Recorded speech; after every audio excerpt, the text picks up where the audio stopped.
à tous, vous écoutez l'analyse, une émission de Maïso Pakam. Retombé. Bonjour à tous, ici Paris, je suis Kerwin Maïzo. Nous sommes le 24 décembre 2018, voici les titres de l'analyse. Il y a polémique autour de la mesure de suspension de la campagne électorale en République démocratique du Congo.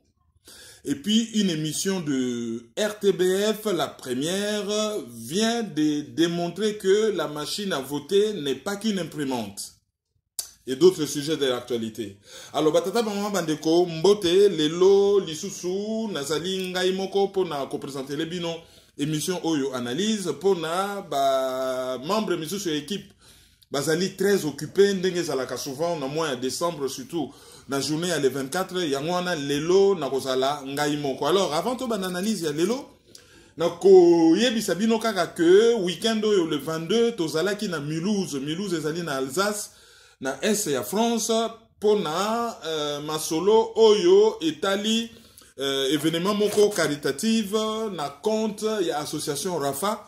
Association Rafa ezali association oyo elitaka pona bokono oyo elitaka contre bokono oyo babengi drépanocytose to anémie falciforme SS. C'est-à-dire ndenge tobaka na lingala muto azalaka mwana ya SS. Alors, maladie wana babengaka yango drépanocytose to anémie falciforme SS et ezali na ndeko na biso congolais na kombo ya West Ndongala asala association moko munene na Mulhouse oyo et lutaka contre bokono wana. Alors association wana esala makambo ya minene entre autres et créa hôpital ya mibale oyo etretaka bokono wana na Kinshasa à part clinique mabanga na Yolo. Basala clinique mususu ya charité na paroisse Sebezo Kitambo place oyo bazali ko salisa bato bazali na bokono wana ya ofele. Et action oyo esalamaki année passée na Bâle na Basel na Suisse esalamaki na terrain moko ya football et permetaki ke mbongo ezalaki récolter basomba banque de sang pona anémie ezali maladie ezwaka makila. SS ezali maladie moko héréditaire donc wutake pa ya tata na maman ba bota makana yango et ezali bokono oyo ezwaka ba globule rouge ezali na forme lokola bétoile lokola mungwa ezali na forme circulaire te mais ezali na forme moko ba coin ekoki ko boucher circulation ya makila ekoki ko empêcher bonne circulation ya oxygène na nzoto or to yebi biso nyonso ke soki oxygène ezali te cerveau ekosala malamu te mutu pe akozala malamu te. Donc basalaki banque de sang pour chaque fois que mutu akoya na anémie akoka kokuta déjà makila oyo ezali wana makila oyo ezali déjà prélevé na ba condition moko ya malamu et bakoki ko perfuser. Alors week-end oyo objectif ezalaki akosala sikoyo kosomba appareil ya kosala électrophorèse. Électrophorèse ezali examen médical oyo e permetaka koyeba ke mutu wana azali na bokono wana na makila na ye. Kala na Kinshasa, électrophorèse wa modèle ya kala ezalaki kozwa 21 jours na laboratoire et ça coûtait quand même assez cher. Bon, sikoyo technologie a évolué mais ezali examen moko ekutaka quand même assez cher na Kinshasa. Soki batu basali que ba mettre ba structure en place où ba koyi ko sala l'examen ya ofele et ko permettre na batebele ba se dépister et ba éviter ba mariage oyo mutu oyo azali na facteur wana na makila abala na pe na mutu mususu azali na facteur wana na makila pona baya kobota bana oyo bakoki ko zalela bango na bokono wana parce que prise en charge ezali quand même assez lourd. Awa na poto, il faut que monaka munganga au moins une fois par mois, sans que bosana, ba kisi, ba examen, ba crise, ba nini. Donc c'est une attention de tous les jours, ce n'est pas facile.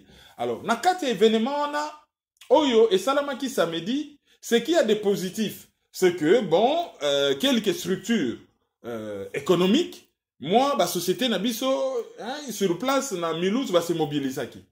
Et kaka ba congolais te ba africain pe ba se mobiliser ki pona to monaki maman moko ya couturière sénégalaise ayaki koya ko démontrer ko ça la défilé de mode défilé moko penda kitoko makasi to sepelaki makasi.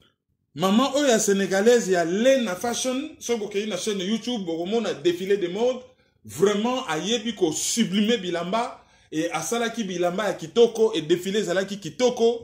Bana na biso ya ba africaine ya mike oyo ya ba mannequin, ba salaki penda défilé malonga et batu ba sepelaki makasi.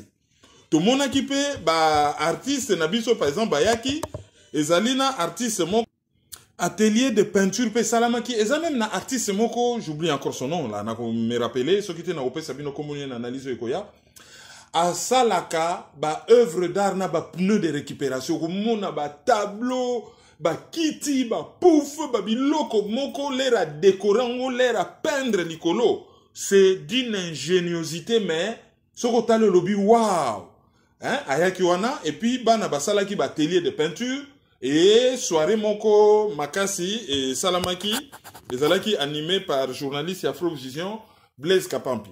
Ezalaki vraiment kitoko makasi. Alors toko déplorer et loko moko ezali que on a événement humanitaire ya ndenge wana batiaki droit d'entrée ya muke kolia ezalaki hein service traiteur ya malonga boisson ezalaki makambo nyonso en tout cas bat ba se mobilisaki penza te comme il se doit bayaki mingi te. Bon, et salamaki que ba pasteur misusu ba yebaki que Mulhouse ezali ville muke communauté congolaise kuneza munene mingi te. Et ba zalaki déjà averti na l'église na bango que événement kozala ale bango pe ba tchebe événement na bango. Alors chez certains Congolais, on respecte leur liberté, mais biso pe to na liberté na biso ya ko analyser. Bazo préférer kutu au lieu ya kwa ko soutenir mutu oyo yozo mona. Bango bazo préféré ko kende na événement moko ezali lié et pas ya nzambe oyo bango bazo monate. Or nzambe nde mutaloba que comment kozala malamu na ngai soki mutu onga na kela na elongi na ngai oyo azali pemeni na yo ndeko na yo okoki ko salisa yete. Donc créer aussi d'autres événements le même jour dans la ville ezalaki bien te. Heureusement qu'il y avait d'autres pasteurs ba ki pe ko sambela wana lokola pasteur Belé hein ba ki ko sambela wana ça c'était une bonne chose. Donc, Batou, il faudrait se mobiliser. Na Basel, Batiaki na terrain au félé, Batbaye plein, mais Moutuna Moutason, Babilo, Kakolia na Masanga. Ah, Wana Batou, il faut démontrer que Basana ba moyen. Ah, mais c'est Tondi Masanga. Mais l'air balobi que Fouta Tike, Kota Olia Nakati, alors Batou ba préféré que, ah, quoi que Fouta Batike Wana, Bakoyate. Mais merci na ba Oyo ba se mobiliser qui. L'objectif n'a pas été atteint, donc Mbongo Oyo Somba ki ba billet. Na mwa badon et kokokate kosomba appareil ya électrophorèse. Alors, ceux qui bolingi bo aider association, bo kende na PayPal na bango, ezali contact.asso-rafa@gmail.com. Asso ezali A-S-S-O. Rafa ezali R-A-P-H-A. contact.assorafa@gmail.com. Mais so ngoti na mbongo na ba moyen misusu, c'est simple, au bengi na 0033 7 51 09 46 49 ou bien na 0033 ou plus 33 6 50 00 48 99. Tokotia ba image na disposition na bino dans un avenir très proche bo continuer ko soutenir association wana hein bocha bango penza maboko. Je crois que kala congolais alaka capable ya ko soutenir musicien lelo yo ko soutenir ndeko na yo oyo aza na maladie. Je crois que ezali eloko ya malonga oyo biso nyonso, il faut to se mobiliser. Alors, pour nous communiquer, nous rappeler bino kaka que normalement, dans le mois de janvier, à Pareco, Canada, basali ko organiser conférence. Date yebani na noté, ezali report. Il y a conférence ezala qui prévu le 15 décembre, Oyo et Salamakite. Donc, ekozala na mois ya janvier. Alors, Tokota na vraiment analyse na biso ya lelo. Campagne électorale, il y a l'élection présidentielle et législative. Oyezala qui normalement prévu le 20 3 décembre 2018 et subir conséquences, il y a report illégal et illégitime. Il y a bah, élection moko déjà illégitime. Où ils allaient prévu le 30 décembre, donc et subir bah, conséquences. Parce que loi électorale et lobby, campagne électorale, ils ont duré 30 jours. Et aussi la veille, c'est-à-dire un jour avant bah, élection. Oh, tango bango va prolonger, c'est-à-dire Seni, a prolongé élection pour la date. Il y a le 30 décembre, il fallait à trouver solution, il y a ko senga modification à la loi électorale pour na soit va prolonger durée ya élection, ya campagne électorale au lieu de 30 jours et comment 36 jours pour élection ko sala na 37e jour et va adapter loi électorale par rapport à la disposition ya sika oyo et zoami. Mais ce n'est pas ce qui a été fait. Donc du coup, ba candidat ba ko stopper campagne électorale na bango une semaine avant, ba perdre contact na ba électeur et chaleur union sur la campagne esili, ba électeur ba komi refroidi et ba na ba élection avec ba contact moko na ba candidat ou ezali distancié pour na une semaine wana ya vide. Et loko ya mi balé ezali que ba empêcha qui déjà ba candidat misusu ba sa la campagne normalement ba misusu kutu ba prévoyant qui que ba jouer va tout na bango ça dit ba beta penda joker na bango dernier jour et ba ko interdire par exemple na Kinshasa na André Kimbuta ba sa la campagne électorale. Candidat à l'élection présidentielle Théodore Ngoyi a déposé d'ailleurs plainte contre André Kimbuta. Tokota la ceux qui plaintent on est quoi abouti parce que toyebi na Congo la justice est aux ordres. Et Bakimbuta bazali na pouvoir et justice ezali neti auxiliaire na bango ezali indépendante te ezali une justice aux ordres. Tokota la ceux qui plaintent wana et quoi aboutir et puis normalement il fallait qu'ils allaient en référer, c'est-à-dire loko moko faut ba juger mbango mbango. Mais ndenge temps ezo leka tozo yoka suite te bon total la ceux qui Noël eleki peut-être à partir de le 26 justice a coupé ça suite na report wana. Et tant au report et salami tozala qui cause la réaction à ba candidat. Alors réaction ezali nango kaka ndenge to mesana na opposition bwana opposition muzungu anasema. Bango nyonso bandimi na bango Félix Tshisekedi andimi malgré que secrétaire général y a parti na Jean-Marc Kabound a komaki na Twitter que ce qui va prolonger ata un jour de plus ba remona oyegoye la bango bon va prolonger d'une semaine et l'autre yite ba fandinye. Fayura lobio ce n'est pas un problème, ce n'est qu'une semaine. Mais une semaine on a ba conséquences belé. Ils en a ba conséquences dans la loi électorale, ils en a ba conséquences na déploiement y a ba militaire, na ba policier pour na combattre population, ils en a na ba conséquences na ba velléité à fraude parce que ça permet justement na seni à affiner processus na yé. Il y a oyo bazo soupçonné donc et ça n'a pas conséquence belé. À cause le baté que non, ce n'est pas un problème. Ça c'est quelque chose qui est étonne. D'autant plus que l'air bazo le baké ce n'est pas un problème. Ils ont comme ça battu. Bon la conférence de presse à connaît nanga l'air a annoncé qui report wana. D'abord à solo la qui n'a pas candidat. Après si bango ba raison bidon. Oh insécurité na ouest na Yumbi. Place au bazo boma batu na Mayindombe. Après si ba raison Ebola, oye banana ngo banda kala n'Équateur et keiti kuna na est.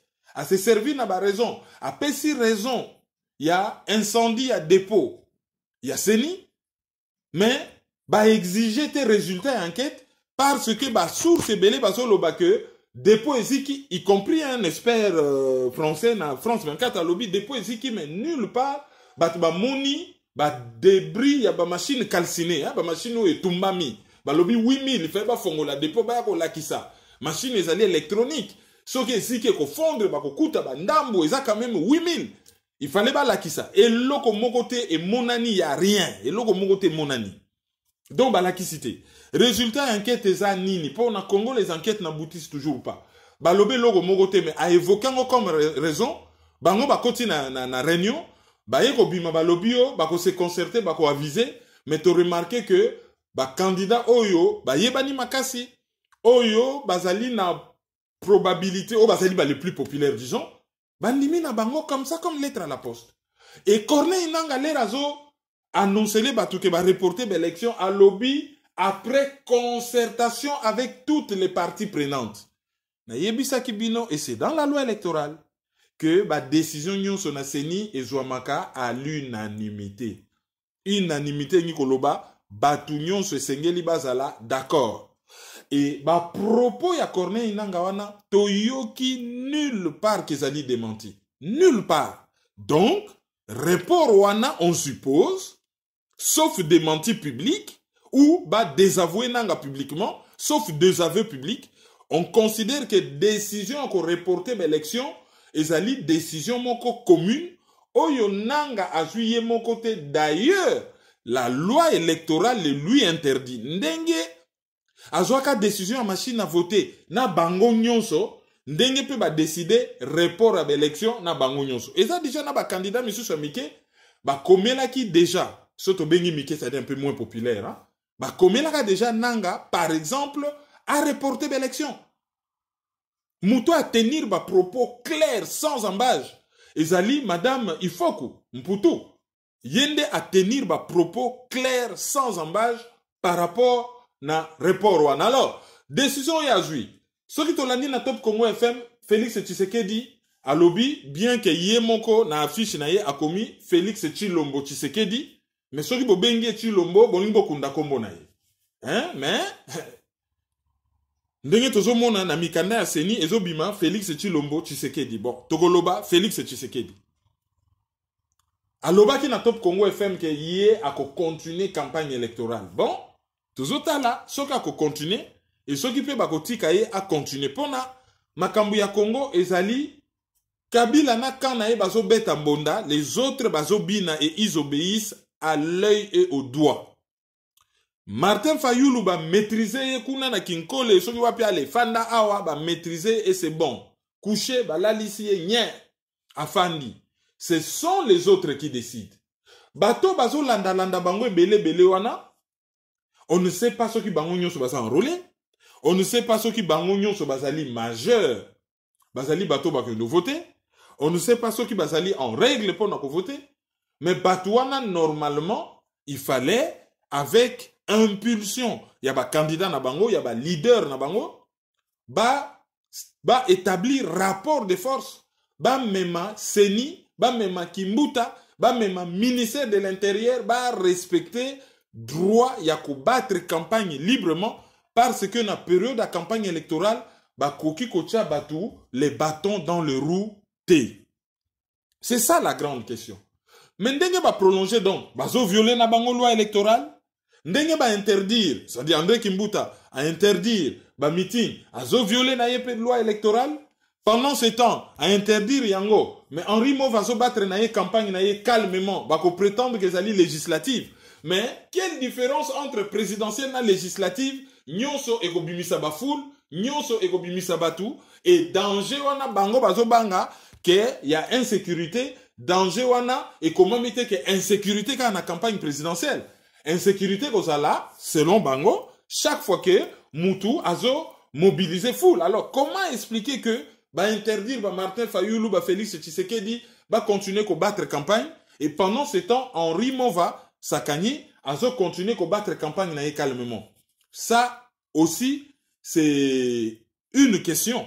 Donc Wanezala qui vraiment babilo comme important il fallait tout souligner. On vous rappelle que processus wana ezali biaisé et ko pesa nango résultat ya malonga te ba libérakate un pays occupé par les élections. L'objectif primordial, il faut qu'on bengana d'abord monguna na pouvoir, qu'on maîtrise, qu'on kangaye, qu'on maîtrise et qu'on pesaye et tumbu. Ou qu'on neutralise à nuire les sous-soutés. C'est ça normalement qui si oyo et soigna kabokono babengi occupation et non les élections. Oyo nyonso ba meme libiso ezali théâtre de vaudeville. Mutu na mutazo jouer rôle na ye ezali ndenge to mona ka catch américain mona avant bando mona bazo finga na komi se doit na micro on dirait ba ko bomana. Nzoka ndezali scénario pour na ba exciter ba to lelo ko yinda.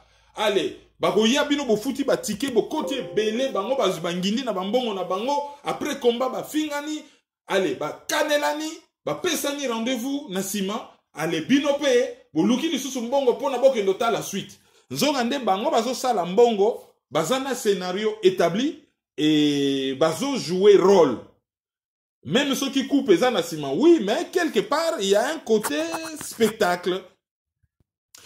Et là, comme nous na yebisaka bino à propos de campagne électorale, nalobaki campagne électorale ezalaka violent et des fois ekoki kokita même en dessous de la ceinture. Et d'ailleurs, tout le monde yango. Tout le monde qui par exemple est sorti, il y a Madame Olive Lembe, moi aussi il y a alias Joseph Kabila.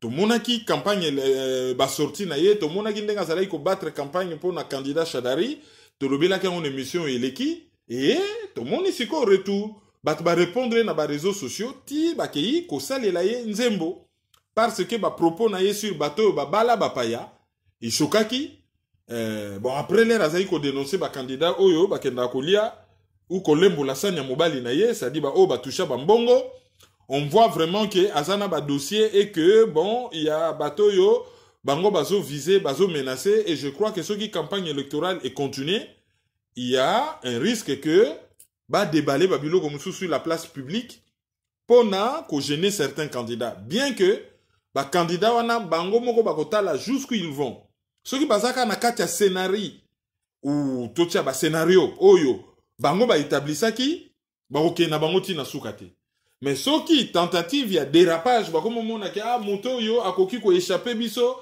abeta biso mbaluka hein ako balukela biso alors bango bazana ba missile na maboko bako tirer pour na ko abattre élément oyo ezali ko s'écarter na mulongo et tout monaka lisusu ba déclaration ya un des communicants ya UDPS oyo alobaki que candidat moko azali oyo ya benga ki PD bon ba comment ko lobage parce que PD outi na mo pédéras et puis et comment considéré comme insulte et ba association oyo ba défendaka ba droit ya homosexuel ba telemelaka likambo wana ba benga ngo homophobie et généralement ba déposaka ba plainte surtout dans ba pays développés oyo sur le plan ba mers ba benga ka bango ba progressiste to yebite soki ezali progrès ya on a tsango entre guillemets ba benga ka bango ba progressiste ba lingaka terme wana te alors candidat ngo batanga ki kombote balobi kaka candidat moko à l'élection présidentielle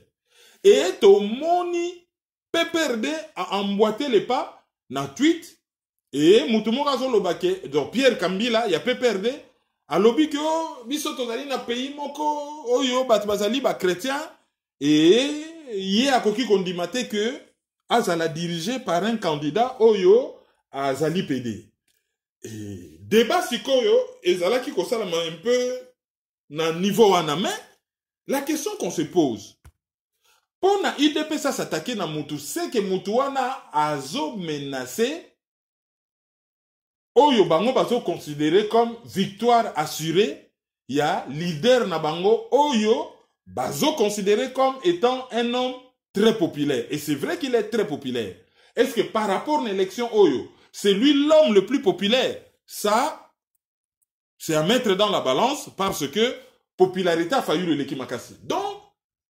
Yves Mpunga, Seth Kikuni, Madame Ifoku, ainsi de suite, Gabriel Mokia, bazo déranger bangote. Non, ce qui dépend ça ko s'attaquer na mutu, c'est de bonnes guerres, a koki ko s'attaquer kaka na batu oyo, bazali na possibilité ya ko koma na mbende ya présidence, ya processus na bango biaisé. D'où la question. On s'adresse à qui? Loko la caméra za na kan na bango donc to éliminer Etikali, Chadari, na Martin Fayoulou. Mais du moment que bango batanga ki kombote, to meki ko réfléchir par élimination, et ko ki ko zala na katia mouchoir de poche wana, bazali ko s'adresser na quelqu'un. Peut-être répéter, et ko ki ko étendre en peut-être na candidat mususu, peut-être juste pour na ko nuire, on ne sait pas de qui il s'agit, mais une des hypothèses à réflexion, c'est juste une hypothèse de réflexion, yangoyo, na uti kotike la bino mezo la kisa combien campagne électorale oyo ezala qui déjà nul sur le plan contenu on n'a rien appris ya malonga na programme ya ba candidat, ba programme moko mal ficelé, ba salika ka guerre ya ba chiffre lokola bana mike, ngai na leki yo ngana ba milliard, ngana ko sala boye ba milliard. Mais il y avait rien de sérieux, rien de consistant. Et surtout tali ba programme na bango nyonso ndenge ba boaki yango. Ba zai ko rendre yango public. Je pense que l'élément le plus important, le programme électoral le plus important dans la situation à Congo ezali muto ya koya koyebisa bato concrètement comment il va chasser Joseph Kabila du pouvoir. Yena système na ye, comment il compte s'y prendre et quand il va le faire et c'est là le plus vite possible. C'est ça le plus grand programme. Les restes, oh, nako tonga ba building, nako mobiliser ce qui combien de milliards sur 5 ans.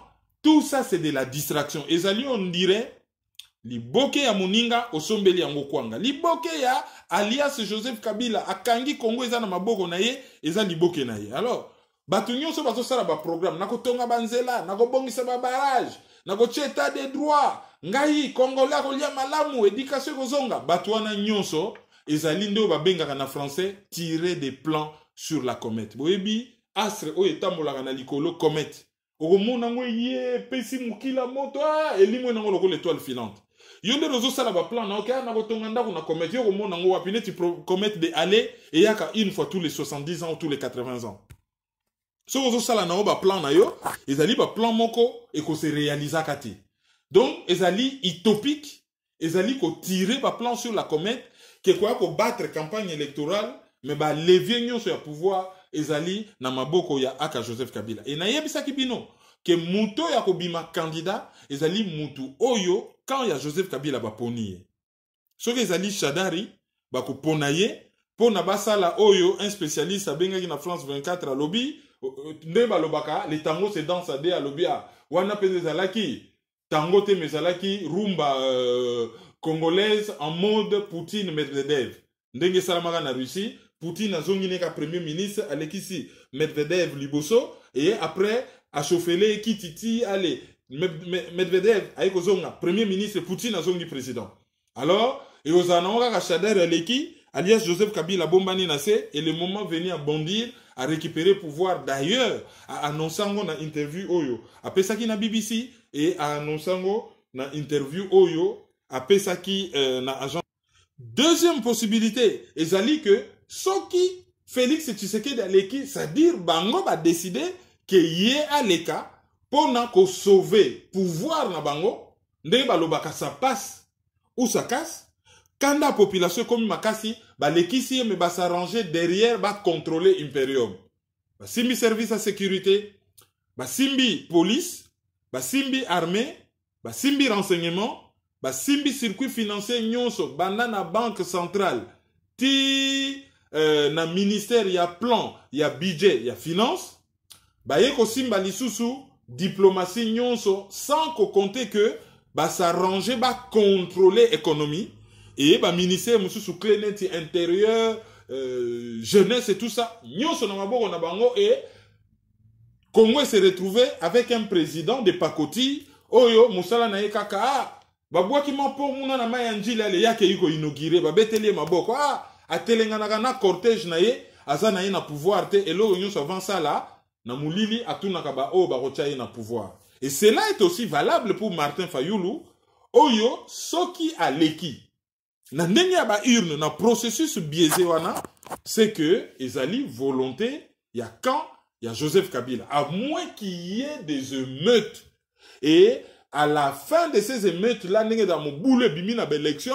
tu vas revendiquer victoire ya moutoua. Bango ba kokite moto eleki, ba lâcher moutoua kokota nde, ba émeute wana et couper ça y est légitimité. C'est-à-dire que peuple en se révoltant, yé mukolo pouvoir, à l'acquis que na ndimi moutoua a pesié légitimité et moutoua une fois na pouvoir du moment que système ya Kabila et panzanito et kwei à construire état ya sika, à sangisa nation autour ya pouvoir naye et à récupérer imperium et à diriger Mboka dans de nouvelles conditions. Mais pour le moment, à venir ya Mboka ezali flou.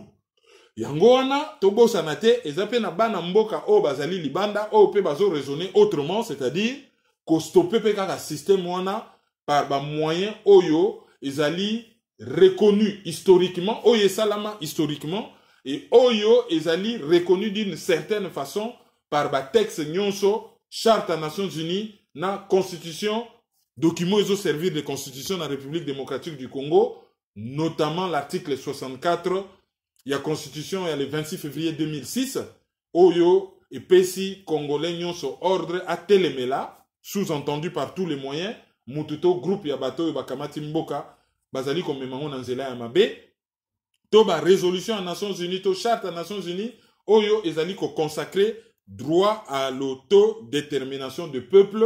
En tout cas, ezala interprété, il y a tout un débat là-dessus.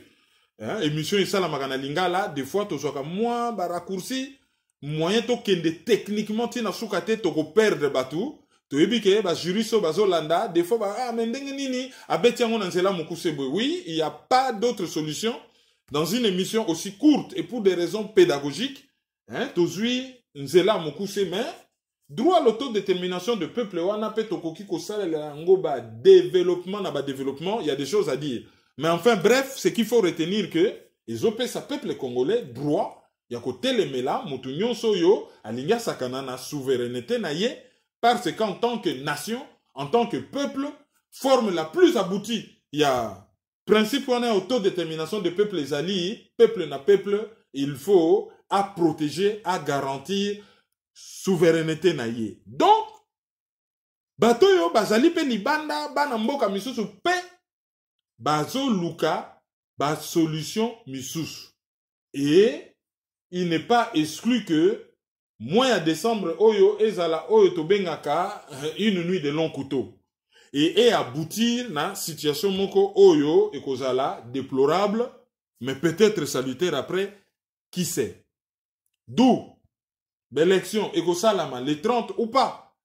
Ndenge makambo ezo kende, on dirait normalement ekosalama te. Mais, soko tali comportement ya Corneille Nangaa, c'est comme si bazali prêt il y a que ça la élection, quelles que soient les conditions, même bâclées, du moment que déploiement et matériel électoral est salami partout, hein, et salami partout, et bah quoi misusu, bah équipement et commis en côté, donc et koki ko bâclé d'élection, mais bango ce qui compte, ce n'est pas qualité à l'élection, la seule chose qui compte est ali résultat à l'élection, mais bah résultat oyo ezali ko arranger bango. Alors toyo kaka machine à voter, toko telemela yango. Félix Tshisekedi alobi avec ou sans machine à voter, toko kene une élection. Et Martin Fayulu alobi non, bako kene une élection te mabeti rétro de pédalage comme yo toko kene mais il faut ça l'imprimante. Na bango nyonso bazali na tort. To moni reportage ya RTBF. Chaîne à télévision belge, RTBF, radio-télévision belge francophone. Oyo, et les kaki na TV5. Bakenaki na mokali. Na centre moko bazali ko formé ba agents électoraux. Ba passer interview. Tango, un des responsables à centre azoloba que ba ko compter ba voix manuellement, ça dit ba ko compter vraiment ba bulletin de vote na maboko. Mutu moko wana oyo basengi anonymat et tozo déplorer ma bé à télévision belge. Ba yebi na Congo wana bakangaka batu ba bomaka batu. Batu bazo pesa bango interview ya ko bombana. Ba tie bango na mulili mais na nko ba garder ba voix na bango tel quel. Mais ezali bato bazu formation wana batu tu ba yebi lobeli na bango, batu tu ba yebi voix na bango. Il fallait ba robotiser ba voix na bango pour na ko protéger bango. Mais généralement, la chaîne à la télévision, on a vu à Moutoumounou des fois contacté, il est censé la salle à reportage, na salle et puis, oui, vous voyez la moutitaliété. Mais bah, loba, que bah, il y a mis ça qui on a technicien que, ce que l'élection est si bah, qu'on transmettre résultat électroniquement dans serveur central. Mais ils allaient violation à la loi électorale. Loi électorale est boyi. Vote électronique. Et boyi yango. Mais bango bazosala yango bakosaka batu ke ekozala simple imprimante.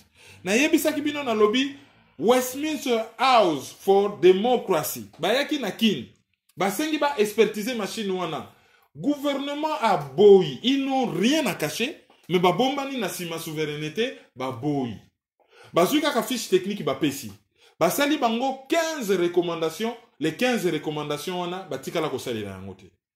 Bobo sanate na 2015 batu bakenaki ko kufa na Kinshasa parce que IDPS asengaki bazala na accès na serveur central ya Seni. Baye baseki ya là dedans. Pouvoir aboya na yeti lelo. Ça dit ma beo ezalaki na serveur central ezali kaka ti lelo. Ma beo babangaka na 2015 yango yo ekosala makaka na 2018. Donc processus ezali encore plus biaisé. Tango équipe ya RTBF bayoki makambo wana ke vote kozala électronique. Bake komona rapporteur ya Seni. Mais abani ko ndima penda ke bongo problème eza wapi. Abani ko ndima ke vote kozala électronique. Mutaye penda na litoyi na ya eko signaler penda bu atelemi ba bendi à côté. Peut-être que bakena ko benda ye matoyi tango azongi muta changea à 200%, virage à 180 degrés. A komi ko wanga na kezali imprimante te et pourtant a lobaki yango télévision ne kwelela ke na plafond te ba joaki rendez-vous ba yebaki bakoya et la vérité est sortie de sa bouche. Tango ba telemelié mbala moko a changé langage. Et reportage soukaki ke directeur à centre de formation azalaki ko menacer mutu nyonso apesaki interview na RTBF bako longolaye. Or na Congo na chômage za makasi. Tango ba embaucher mutu agent électoral $50 wana taso eza nango moke et ko permettre bonne année les cas. Et ko permettre bonne année les cas. Donc ba opposant ba yebi yango bango moko bat bandimaka machine à voter. Ba yebi ke batikala ko obtenir rien à pouvoir. Serveur eza na maboko na bango te, même ceux qui batie ba assesseur na bango. Les kaka résultats aussi là, déclic et ordinateur, résultat qui nango déjà na serveur central, ba bulletin na bino na bo kontango butu mubimba bo filmer ceux qui bo sala nini etali nango bango te, bango eloko zo compter. Ce n'est pas vote, mais bango eloko zo compter c'est l'élection. Bino bo voter na bino muto bino bolingi ko voter. Bango ba ko élire, muto yo, bango ba décider ko élire. Donc, l'élection n'est qu'aux alaté élection, mais ekozala nango élection nomination. Ba ye na bango ba si ba poni mutu, ba ye ko nommer électoralement.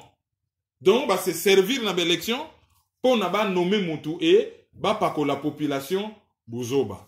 Donc, ba opposant na ba ye ba nini balingi, parce que ba zo porter responsabilité moko makasi, na maye makoye la peuple congolais. D'autant plus que communauté internationale au bango basotie la confiance azali na ye na kanya Joseph Kabila et atika la kosale loko malongate. Tu peux ça qui bien exemple dans l'analyse de l'équipe lobby. Chaque fois que peuple congolais a menacé à côté les mains, au moment tous les diplomates à pays occidentaux ba yebi zela ya limité mais vraiment et comme neti nzela oyo bana bakendaka classe tongo poko oyo akaka diplomate songolo mpakala ye wana kendaki na limité soki bazwi eloko bango bazaki kolinga kozwa contre population congolaise omonaka mbala moko nye sikoyo soki bango balingaka ke alias Joseph Kabila kende place au benterrain na bango ezaka menacé soki risite nde Bachar akei po balingaki yete tala Kadhafi ndenge basala ye vite fait. Ah, bah, Kosele Kaka, il voulait tuer sa population. Il voulait. Mais chez Bisso, on tue la population. Des millions de morts. Bah, zo agir, ces pays ont menacé Kaka. Oui, mais bah, oh, bah, si bah, bomi. Ozo landelaté, ozo poursuivre, mais ozo menacer ce que rôle à ces pays ont menacé. Ces pays, ce n'est pas une institution qui va moraliser, bah, tout. C'est une institution de répression. Au Salim Abeba, c'est tout. Rôle ya ces pays ezali te kopesa ba conseil ke bokeba oya komeka komona non rôle ya ces pays eza ko kanela te rôle ya ces pays ezali ko réprimer. Donc nous sommes seuls contre tous mais tozali na ba capacité ya ko telemela batu wana et ya ko sala oyo professeur ya lengi alobaka ke langage ya vérité bazali ba usurpateur bazali ba occupant. Oyo azali citoyen rwandais na lobby te rwandais. Na lobby citoyen rwandais. C'est un terme juridique. parce que au Congo c'est un problème de droit, va violer droit international, va violer droit interne na biso, va occuper biso, va agresser biso et batouana bazali ba criminel. Et tant que bazali ba congolais te bazali ba étranger ba agresser biso, ezali ba côté biso ezali agression.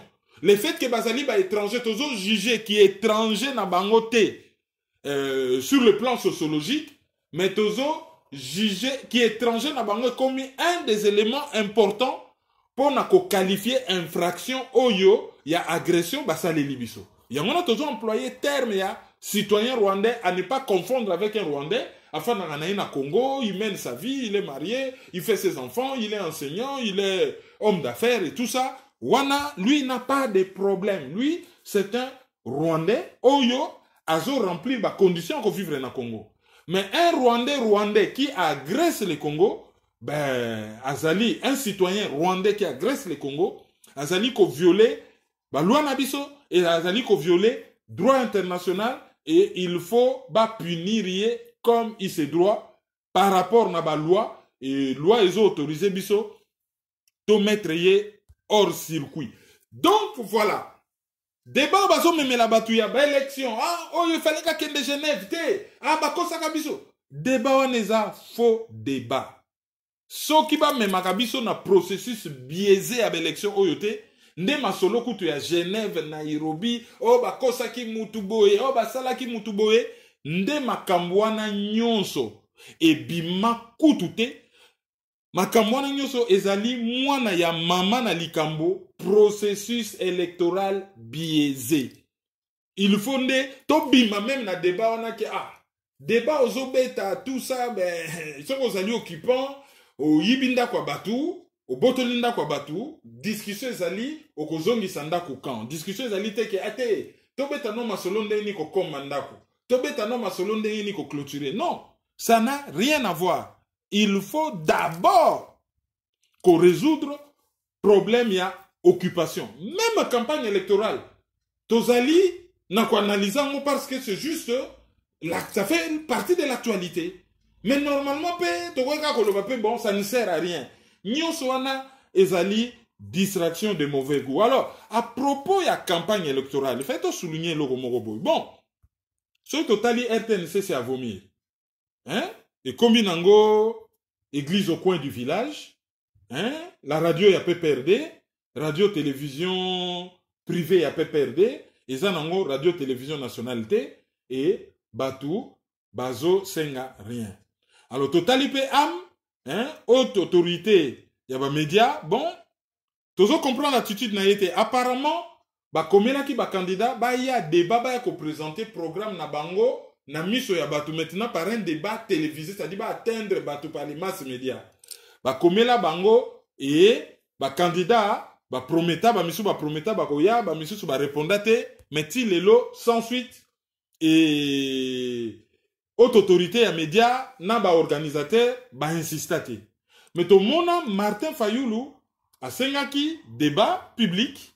Et à quoi qu'on débattre là, Félix Tshisekedi. Alors, réponse au Félix Tshisekedi à Pesaki, c'est une réponse qui étonne et qui déçoit.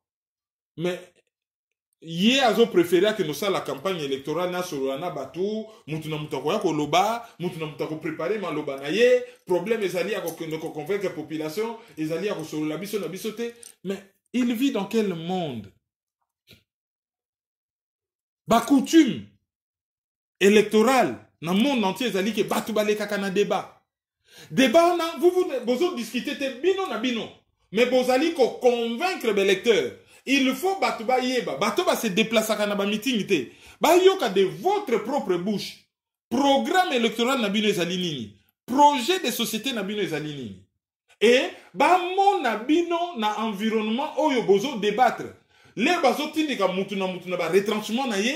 Bazo la qui sa faiblesse à chaque programme yo lobi na kotonga ba pont mutu musoko tunumi okozwa mbongo wapi o ngana kozwa boye non mais mbongo koto lobaki kuna libulu basi bazipate okozwa lango ndenge nini. C'est dans ces débats contradictoires que bazali ko se faire l'idée ya nani akoki ko diriger biso, nani akoki ko défendre ba idée na biso, nani akoki ko incarner ba idée na biso, nani ayebi ko défendre ba idée na ye, nani programme na ezali soli et ba investisseur na bato libanda ba futur partenaire bazomona wana soka komi président et logo ya lobby sur l'environnement ça intéressant ngana zali entreprise oyo na évoluer na domaine ya écologie na domaine ya environnement soki ya komi mokonzi je crois que na koyi ko kende ko traiter na ye pour na proposer tel projet.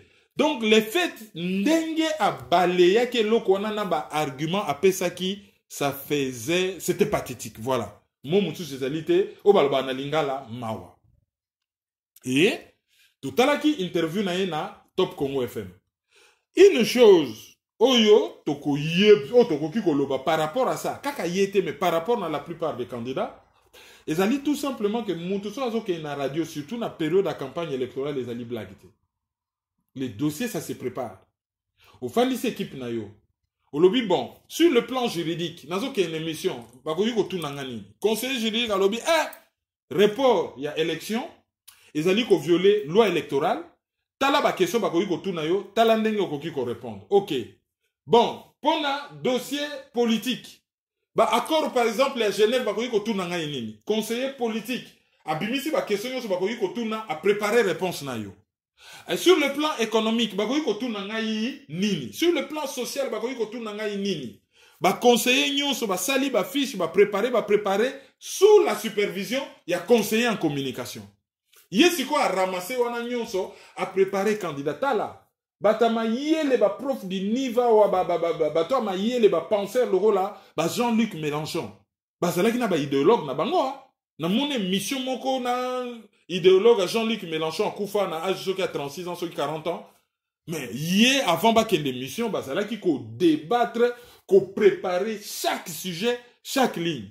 J'ai pas comme l'impression que ba candidat min une élection présidentielle ya Congo wana ba préparer ba dossier na bango comme il se doit. C'est comme si la moara ndeni na tonobeta tourna top Congo FM Léon na pourquoi OK bon allez ba betika maboko ouais ndenge zali allez ba koti na jeep ba garde du corps ba jeep je vais dire SUV ba kitika bebu ba bombe ba tola biso ba yanke mikolo ba star ya politique na Congo za biso ba fandi na micro allez masolo oui ce qui les commun des mortels azo mona masolo wana intéressant.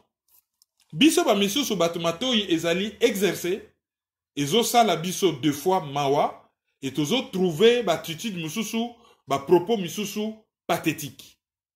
Ya ngona biso batutoloba kampi on est toujours prudent. Bo yetenga na bisibino na lobby émission za mokuse ba notion misusu nazo kumisa sur le plan juridique moyen na kendeti na suka makanisi na ngaite nazo senga indulgence ya ba juriste. Nazo senga indulgence ya ba juriste on est en train d'expliquer quelque chose toi en attente.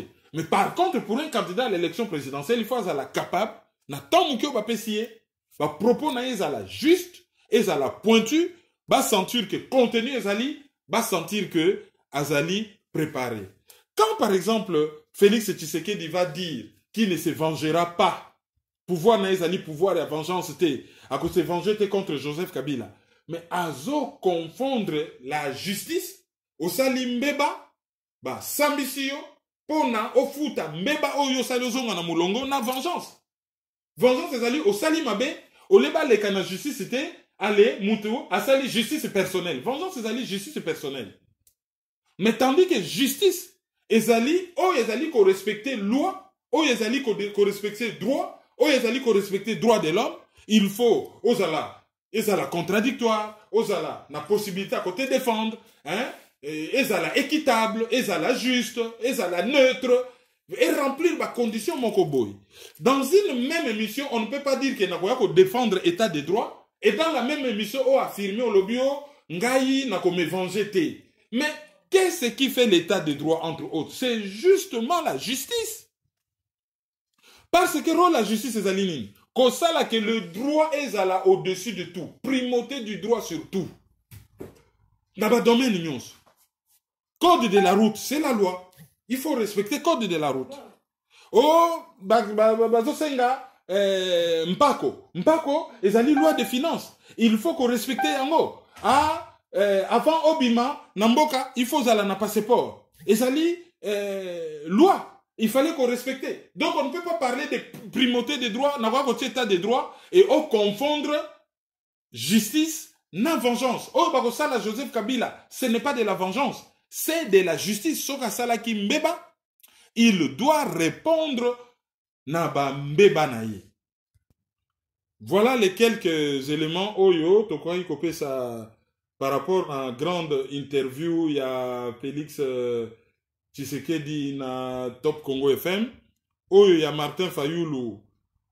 Quel que soit Oya Koki Koloba, Liboke ya Moninga, basali la kayango kwangate.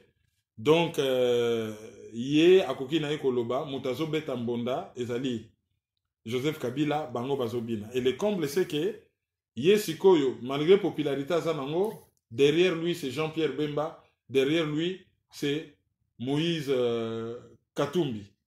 Et Moïse Katumbi, azolanda pe b'intérêt na ye, et derrière Moïse Katumbi, ezali naba capitaliste au dents longues, oyo, po na bango Congo ezali proie. Et batouana bako lekisa programme na bango à travers Moïse Katumbi. Et le roi Natani kombo a Moïse Katumbi, et à propos ya machine ya voté, à propos ya manque ya crédibilité ya seni, to monaki dépôt ezikaki. Na lobi na bino, dépôt wana ezikaki, ba machine ezalaki calciné monanité, ba source mzugu bazolo bakisa ba biloko akala ya ba élection akala o seni azali ko entreposer kuna. O nde zikaki, ba machine wana nyonso bazo prétendre que zikaki eza nango yango te.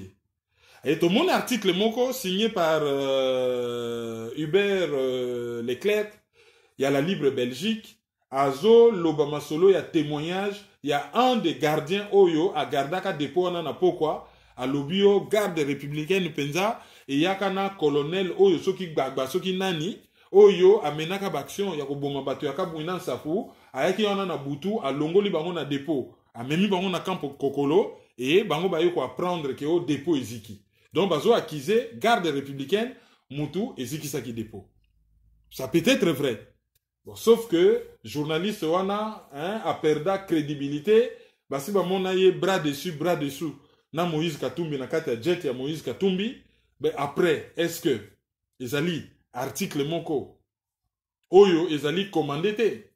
Ça aussi c'est une question. Na lobite ki la tort. Akoki kozala na raison na makambo nyonso ya komi. Ye azali na ba preuve na ye journalistique. Oyo ke soki lobi ba contester article na ye ba déposer plainte contre ye akoki ko prouver que ce qu'il dit c'est vrai. Et bato bazo témoigner wana soki pe ba koseli bango soki baza na possibilité pa koleka na ba média ba démentir tete biso to sala ka interview wana te to lobaka pe makambo wana te za lokuta mais tant que basali yango te on suppose que article à la Libre Belgique est à solo mais to lakisi kaka qui est ce journaliste donc to tie bémol to beti un peu prudence pour ne pas tout gommer ngulu hein ezali la prudence d'un intellectuel et qu'on souligne toujours à propos de la machine à voter que yango moko Corée oye fabrikaka yango et puis ça qui Congo conseille que en tout cas ba utiliser machine wana te ba boy na bango lobby tango ba ko benda polémique contestation honneur à pays na bango beba donc bango moko déjà bazo avertir déjà ba yebi que et koki koya na mabe mais kaka ba congolais ba lingi ba tolérer ba kende na élection na machine à voter pour lobby ba ko benga batuke Bobi mana balabala, oui. 2006, na Jean-Pierre Bemba, bat babimaki na balabala, ils sont morts. 2011, na Etienne Tshisekedi, bat babimaki na balabala, ils sont morts. 2018, est-ce que Egozalaka kandenge mon côté? Cette fois-ci, bat babimaki na balabala suffisamment nombreux, en restant suffisamment longtemps dehors, pour na kokwe sa pouvoir oyo. That is the question, et on n'a pas une boule de cristal, pona koyeba maye mako salama liboso. Alors ezapena bruit mo réseau circuler mais ezali simple bruit tozali na ba difficulté yako infirmer to yako confirmer yango mais je vous le raconte pona kaka boyeba que bazo soupçonner que négociation mo réseau nako salama entre Félix Tshisekedi na Fayulu bayoka na bazong ensemble contre Emmanuel Shadari. Alors balobi Oyo azali derrière négociation les ali Senko. Senko a trouvé qui Monseigneur à la retraite Mulumba. Oyo azali papa leki ya Félix Tshisekedi.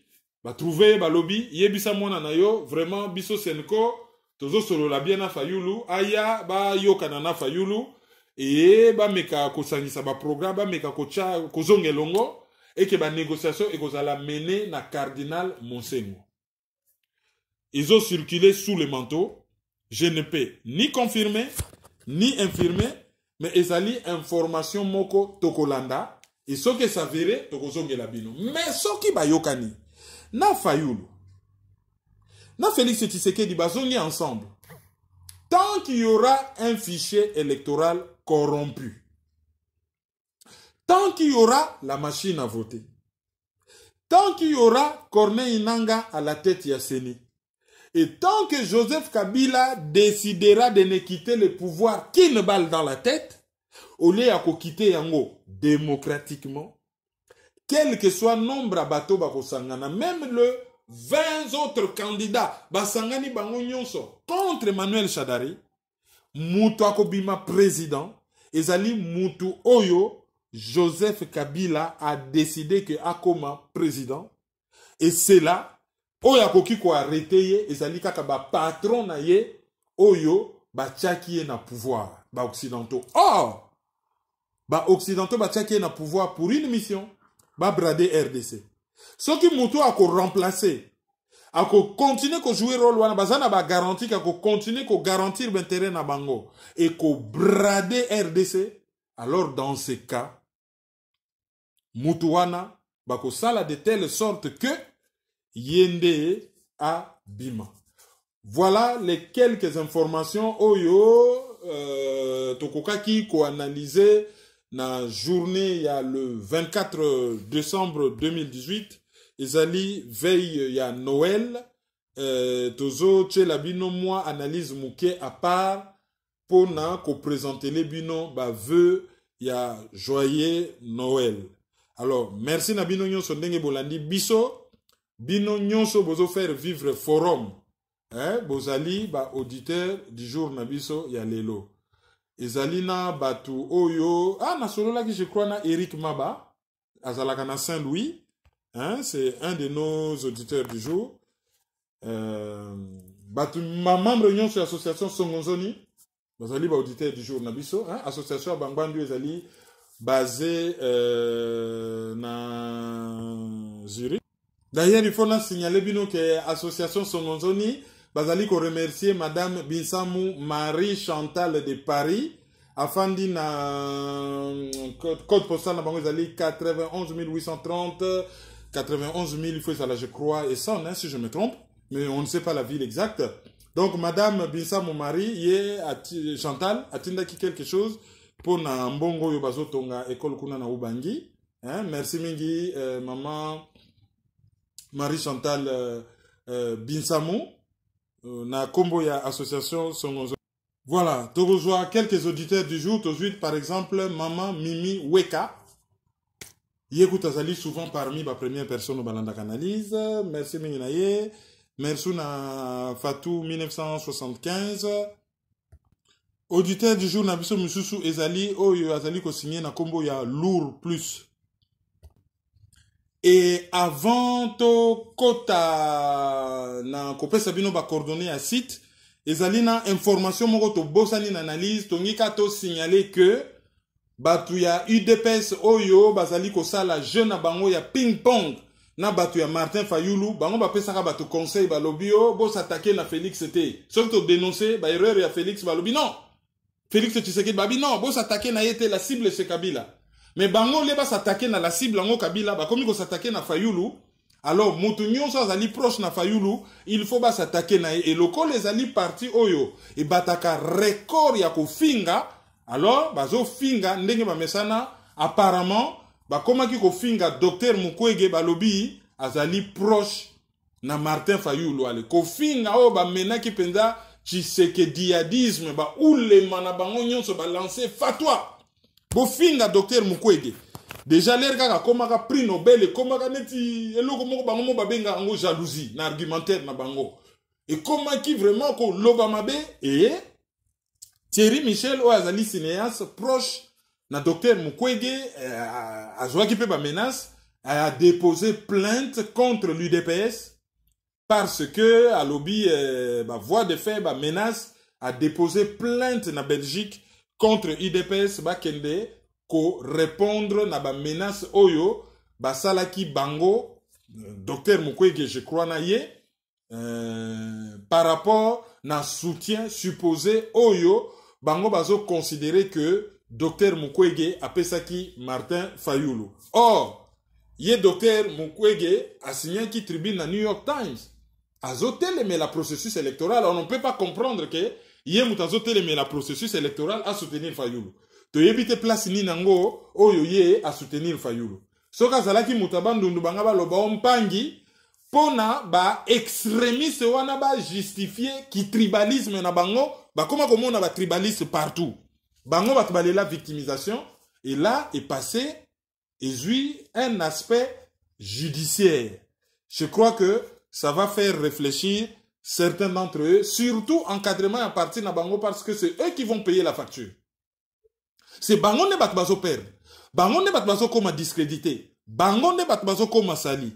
Tant que va commettre hors d'état de nuireté, groupe extrémiste wana ou extrémiste wana to benga kaba taliban, ba oyo que à cause na bango tout un groupe linguistique ba luba ba komi kotala bango na mwa ndenge moko boye à cause ya groupe ya batu moko boye oyo ba komi nuisible contre tous les Congolais y compris les baluba parce que ba taliban bataka baluba te c'est des extrémistes oyo bazali proche na IDPS on en trouve dans toutes les tribus donc batuana ba lekisi tellement que bon mutu moko a décidé bon sikoyo bakende kosolola na ndenge ya justice. Alors pour na rejoindre biso 0033 758 469 414 ezali lika mobile ya France pour na ba oyo balingi ko charger na ba unité pour ezali téléphone na bino et servaka na liaison na bato bazali na mboka WhatsApp 0033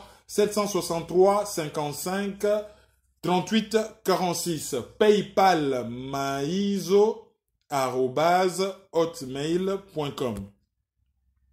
Bolanda biso na page Facebook les amis de Kerwin Maizo le panafricain. Non, page Facebook ezali Kerwin Maizo le panafricain. Groupe Facebook ezali les amis de Kerwin Maizo.com le panafricain. Chaîne YouTube ezali Kerwin Maizo, site ezali maizo.com. Merci na Debriefing Media Channel pour na relais. Merci na Congo Éveil Radio pour na relais. Merci na Décodeur CP la TV pour na relais. Merci na site radio télé y compris site ccdp-rdc.com pour na relais. Merci na Bino Nyonso pour na soutien. Bien de bonnes choses. Joyeux Noël. Tokutani très bientôt. Au revoir. Merci beaucoup. Merci beaucoup. Merci beaucoup pour tous les enfants.